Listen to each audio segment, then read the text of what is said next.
Come back तो कर लिया है पाकिस्तान ने। Come back to Pakistan. पर जो हाल पाकिस्तान की जनता ने कर रखे हैं उनके और मीडिया ने कर रखे हैं, वो यही होप कर रहे होंगे कि वो दुबई में रुक जाते थोड़े दिन और, क्योंकि वहां तो जाके बिल्कुल इनका चिथड़ा पार होने वाला है।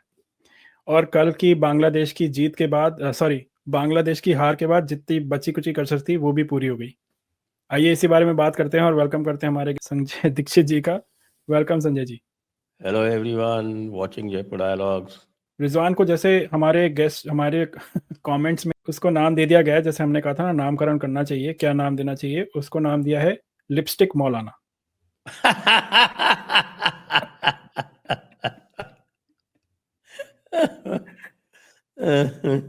और लगता है ऐसी बहकी बहकी बातें कर रहा है थोड़ी सी वो। उसने प्रेस कॉन्फ्रेंस में बाद में बोला कि जो उनके जो दो स्पिनर है खुशदिल शाह और सलमान आगा, उनको कंपेयर कर रहा है अक्षर पटेल और जडेजा से। कह रहे हैं कि हमारे पास भी थे दो। बॉलिंग ऑलराउंडर्स को बैटिंग ऑलराउंडर से कंपेयर करा, वेरी गुड। उनसे रन भी नहीं बने वैसे, बाय द वे। हाँ। खुश दिल ने जरूर कुछ दिल खुश किया। 37 रन बनाए 38 बॉलों में। क्या सलमान अली आगा तो फेल हो गए।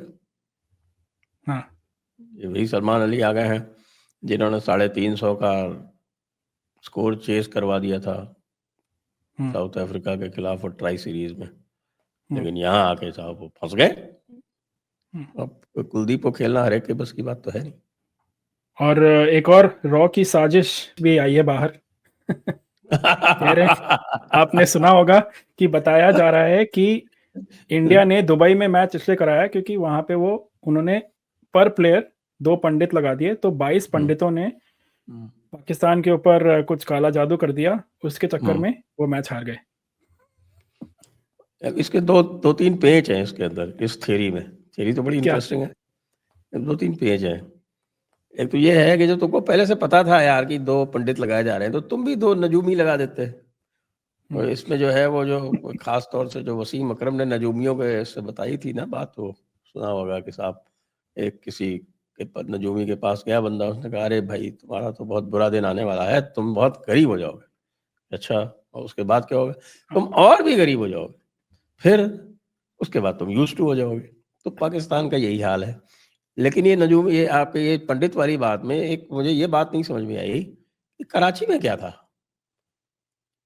अगर आपकी थ्योरी ये है कि भाई 22 पंडितों ने दुबई में ये काम कर दिया और अगर पाकिस्तान में मैच होते तो वो वहां नहीं आ पाते, तो वो न्यूजीलैंड के खिलाफ जो मैच हुआ था वो तो पाकिस्तान में ही हुआ था, कराची में हुआ था। और वहां आप और भी बुरी तरह से हारे थे 60 रन से। तो वहां क्या हुआ था, ये मैं जानना चाहूंगा। ये जिसने भी ये थ्योरी दी है, वो मैं देख रहा था, थ्योरी बड़ी इंटरेस्टिंग थ्योरी है, लेकिन बंदा जो कह रहा है, पहले मैं सोच रहा था कि जोक है, लेकिन मैंने देखा जो बंदा बोल रहा था ना वो बहुत बिल्कुल सीरियसली बोल रहा था। और जितने और बाकी लोग थे वो उसको सीरियसली सुन भी रहे थे। हाँ, वो और हो सकता है रॉ की साजिश है ना ये। तो रॉ ने कहा कि हम क्यों लगाए पंडित यहाँ पे। ये भी थ्योरी है,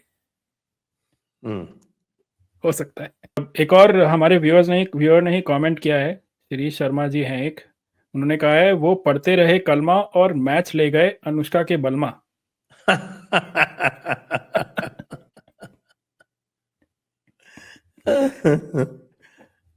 तो व्यूअर्स, आपके कमेंट्स देखिए, हम बिल्कुल पढ़ते हैं भी हैं और फॉलो अप भी करते हैं, तो कमेंट्स करते रहिए। We really like to read your comments and follow up on that. And कोई अच्छे कमेंट्स हो गए तो we will definitely put it on our channel also, so please keep it coming. तो और एक मैं आपसे एक और चीज़ पूछना चाहता हूँ। अब ये थोड़ी थोड़ी बातें बढ़ने लगी हैं क्योंकि जैसे अब टूर्नामेंट और मैच्योर होता जा रहा है, 2-3 मैच हो गए हैं हर टीम के। और पैट कमिंस ने बोला कि देखिए इंडिया को एडवांटेज है ऑब्वियसली, क्योंकि इंडिया एक ही जगह खेल रही है, एक तरह से होम एडवांटेज हो गया क्योंकि दुबई में खेल रहे हैं, कहीं जाना नहीं है उनको, एक ही ग्राउंड है। बाकी टीम्स को through out the country Pakistan में खेलना पड़ रहा है। और पाकिस्तान में आप जानते हैं सिक्योरिटी सिचुएशन ऐसी है कि कहीं जा नहीं सकते, कुछ कर नहीं सकते, so they are stuck, but they are finding it hard. और नॉट जस्ट पाकिस्तान, इंडिया को खेलने के लिए उनको दुबई आना पड़ रहा है। सो अब बात तो सही लग रही है, ऑब्वियसली एडवांटेज इंडिया। आपको क्या लगा?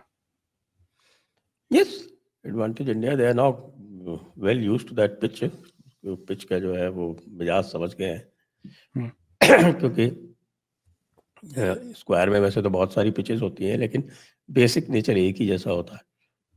तो उनको बेसिक नेचर समझ में आ गया है कि हाँ भाई ठीक है, ये स्लो एंड लो तो अब बॉलर और बैट्समैन दोनों यूज टू हैं, definitely they will make very good use of it.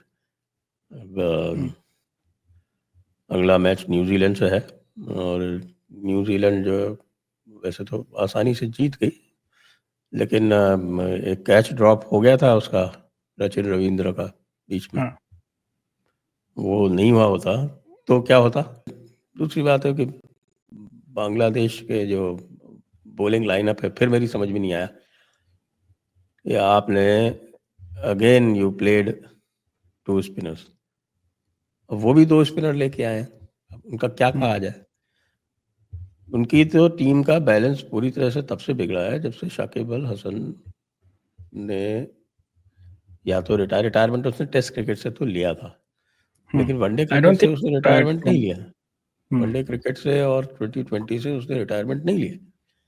आप अगर अपनी पॉलिटिक्स के चलते, जो डर्टी पॉलिटिक्स इस समय बांग्लादेश में चल रही है, उस डर्टी पॉलिटिक्स के चलते या शाकिब अल हसन जैसे प्लेयर को आप नहीं खिला रहे हैं, आपका हश्र हो रहा है, वो तो होना ही है। मेहदी हसन मिराज, वो is become more of a batsman. जमाना था he was very good off spinner. अब तो कोई बता रहा था, मैंने चेक तो नहीं किया, लेकिन कह रहे थे कि अब तो उसको वनडे में उसका जो है वो पिछले साल भर में उसका एवरेज जो है वनडेज में वो 78 का है। उसका 78 का एवरेज जो है वो खुशदिल से थोड़ा ही कम है। खुशदिल का 96 था जब वो मैच खेलने आया था इंडिया के अगेंस्ट में। तो जब मेहदी हसन मिराज की ये हालत है, फिर आपके पास बचा एक नया लड़का बिल्कुल, रिशद हुसैन जो है, वो अकेला वो बचा। तो आप इस पिच पे, अच्छा कल भी आपने देखा कि it wasn't easy against the spinners, लेकिन जब रिशद हुसैन जैसा लड़का है, तो लेग स्पिनर है, फिर लेग स्पिनर इक्की दुक्की बॉलें दे देता है। Everybody is not like Kuldeep. हर एक बंदा कुलदीप जैसा नहीं है कि जो है rarely bowls a bad ball. This boy was giving, 2-3 over में अगर 2-3 बैट बॉल्स दे दी, उसमें चौके पड़ गए, तो दैट इज इनफ। और क्या चाहिए अच्छे बैट्समैन को। That is what was happening when they had again chosen a bad squad. India के अगेंस्ट में सौम्य सरकार को खिलाया। सौम्य सरकार बॉलिंग करता है, ऑफ स्पिन कराता है, उससे बॉलिंग नहीं कराई। अब यहाँ आपने महमूदुल्लाह को खिलाया। महमूदुल्लाह तो पूरे, मैंने देखा है 10-10 ओवर पूरे फेंकते हुए ओडीआई में। तो महमूदुल्लाह को क्यों खिलाया? अगर वो बॉलिंग करने के लायक नहीं था, अनफिट था, बॉलिंग नहीं कर सकता था, तो क्यों खिलाया? तो बांग्लादेश की जो प्रॉब्लम है वो भी पाकिस्तान जैसी ही है, कोई उससे बहुत डिफरेंट नहीं था बांग्लादेश का जो मिजाज था। तो दे paid for it. That I was impressed by that young pacer Nahid Rana जो है, वो काफ़ी इम्प्रेसिव था, बॉलिंग क्विक। जिस बॉल पे विलियमसन आउट हुआ है, वो 149 के एमपीएच की बॉल थी वो। तो लेकिन अभी वो क्या करेगा भाई, अकेला क्या कर लेगा? यस, बेसिकली मैं तो ये देख रहा था कि they were playing with 3 bowlers. 3 bowler से खेल रहे थे वो। अब 3 बॉलर से खेल के आप क्या करोगे? पाकिस्तान वाले जो है वो 4 बॉलर से खेल रहे थे, उनका इतना बुरा हाल हुआ, तो ये 3 बॉलर से खेल रहे थे, इनका कितना बुरा हाल होना था, देख लीजिए। बिल्कुल। और न्यूजीलैंड का आपको क्या लगा? न्यूजीलैंड काफ़ी स्ट्रांग लग रही है। अब वैसे इंडिया का मैच जैसे है अगला, तो उसमें थोड़ा पता चलेगा। दोनों अच्छी टीम्स फाइट करेंगी, पर अब ये ज़रूर हो रहा है क्योंकि आज का मैच वॉश आउट होने वाला है जो ऑस्ट्रेलिया और साउथ अफ्रीका का है, और उसके बाद अगला मैच पाकिस्तान का जो रिमेनिंग मैच था वो भी वॉश आउट होने वाला है। तो बेसिकली रावलपिंडी में जो दोनों रिमेनिंग मैचेस है वो वॉश आउट हो गए, ऐसा दिख रहा है। हाँ बिल्कुल, वहाँ भी बारिश होने वाली है, जबकि वो मैच परसों है। तो अभी से प्रिडिक्शन आ गया है कि It's pretty bad weather. तो ये टाइम रावलपिंडी में जब बारिश होती है, it is up north. Rawalpindi की जो लैटिट्यूड है is almost level with Srinagar. तो वहाँ पे आपने मैच कराया। लोग यही कह रहे हैं, मैं पाकिस्तानियों के देख रहा कमेंट्स, वो कह रहे हैं कि यार किसने कहा था आपको रावलपिंडी में मैच कराने को। अब वो कैपिटल है तो ये भी मजबूरी हो जाती है कि यार कैपिटल में एक भी मैच नहीं कराएंगे, कैपिटल ऐसी है तो क्या किया जाए। और Multan at this point is nice and dry and has a good stadium, वहाँ इनको कराया नहीं। सिल्वर लाइनिंग है पाकिस्तान के लिए कि वो 3-0 से बाहर नहीं होंगे। हाँ, 3-0 से बाहर नहीं होंगे, ये उनके लिए बहुत बड़ा एक अचीवमेंट हो जाएगा। हालांकि जो बांग्लादेश के जो हाल है, उनके प्लेयर्स का जो हाल है, मुझे लगता नहीं कि वो कंपटीशन दे पाएंगे बहुत ज्यादा, लेकिन we can never write off Pakistan for doing the impossible. वो हार सकते हैं बांग्लादेश से। आखिरकार उन्होंने बांग्लादेश से टेस्ट सीरीज हारी थी। ट्रू। इन पाकिस्तान टेस्ट सीरीज हारी थी उन्होंने। उसके बाद बांग्लादेश आके इंडिया से हारी थी, क्योंकि वो भी आई थिंक उनमें से मैच एक रावलपिंडी में था, as far as I remember। तो अच्छा, न्यूजीलैंड की टीम में आप सबसे डेंजरस किसको मानते हैं इन टर्म्स ऑफ बॉलर्स? एक कोई बॉलर बताइए। और बैट्समैन तो obviously no, Sachin Ravindra Williamson, but bowlers में कौन? Let us talk about the New Zealand bowling first. हाँ, बॉलिंग में जो मैंने कल देखा तो मुझे लगा कि जो जेमिसन है, काइल जेमिसन, जो आपके लॉकी फर्ग्यूसन के रिप्लेसमेंट के तौर पे आया है, मुझे बिल्कुल भी थ्रेटनिंग नहीं लगा। He was just bowling mid 130s। Height है उसकी, खैर, लेकिन वो हाइट क्या करेगी दुबई की पिच पे? 6 फुट 8 है वो उसकी हाइट। 6 फुट 8 इंच की तो हाइट बॉल करता जरूर होगा है तो उसकी। 7-7.5 फुट से बॉल कर रहा है वो। तो उससे तो मुझे नहीं लगता कि उसका कोई वो होने वाला है। कि हमारा शाहीन शाह अफरीदी भी तो लंबा है, लेकिन शाहीन शाह अफरीदी की बॉल तो थोड़ी बहुत स्विंग भी होती है, कभी कभी हो जाती है। पहले तो रेगुलर होती थी, आजकल भी होती है थोड़ी बहुत उसकी। लेकिन जेमिसन की तो कोई बॉल जो है वो कुछ नहीं होता। इस पे तो रोहित शर्मा आगे बढ़ बढ़ के छक्के मारेगा। Henry very tight line, very nice, but predictable. Dubai में मूवमेंट मिलना नहीं है वहां पे भी। वो प्रेडिक्टेबल है। Who is the third bowler? Seamer मुझे याद नहीं आ रहा। बाकी तो सैंटनर है, और कल तो ब्रेसवेल भी शेन वॉर्न बन गया था। हाँ, ब्रेसवेल, बड़ी अजीब बात है, वो ब्रेसवेल इतने विकेट ले रहा था। यार I don't understand, ball read नहीं करते क्या? वो सीधे सीधे बॉल को वो बार बार ओवर स्पिन करा रहा था, और इनसे बॉल रीड नहीं हो रही थी। तीसरा बॉलर विल रूर्क है, वो भी रॉ है, फास्ट है, but he is quite raw. वो ये जो बॉलिंग इनकी हुआ करती थी, ट्रेंट बोल्ट और साउथी, ट्रेंट बोल्ट और साउदी जो थे वो इंडिया को हमेशा परेशान करते थे। लकी फर्ग्यूसन भी करता था। तीनों ही नहीं है, दो रिटायर हो गए। और तो जो इनका पेस बॉलिंग अटैक है वो मुझे थोड़ा सा पहले के मुकाबले थोड़ा सा कमजोर दिख रहा है। हालांकि मैट हेनरी ने पाकिस्तान को तो ऐसा बॉटल अप कर दिया उन्होंने, actually they didn't even try doing anything. वो आराम से आपके फोर्थ स्टंप लाइन पे एक वो बॉलिंग करता रहा, और फोर्थ स्टंप लाइन पे उन्होंने बिल्कुल कोशिश नहीं की कि उसकी लेंथ बिगाड़ने का कोई ट्राई करे, कुछ करे। Nothing they did. That will not happen against India, क्योंकि मैट हेनरी ने अगर 2 बॉल उसी लाइन पे फेंकी और तीसरी भी उसी लाइन पे और लेंथ पे फेंक दी तो उसको आगे बढ़ के उड़ा देगा Rohit Sharma. Surprisingly did not look very effective. वो मुझे बिल्कुल ही इफेक्टिव नहीं दिखा सैंटनर, जबकि इंडिया में तो वो किलर हो रहा था। वही मैं कहता था ना कि भैया प्रॉपर पिचेस दो, आप जो है वो ज़्यादा स्पिनिंग पिचेस देने से जो उनके ऑर्डिनरी जो स्पिनर्स हैं उनको भी किलर बना देते हो। बिल्कुल, और वही जबकि बात है अगर इंडिया में। नॉर्मल पिचेस होंगी तो जो अच्छे स्पिनर होंगे वही कुछ कर पाएंगे।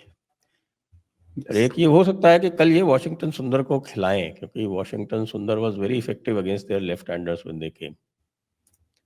हम्म। तो that is one change that may happen, लेकिन प्रॉब्लम ये है कि किसकी जगह पे लाएंगे क्योंकि I don't see any change in the Indian lineup, but अक्षर पटेल एंड जडेजा हाँ, बोथ डूइंग वेल।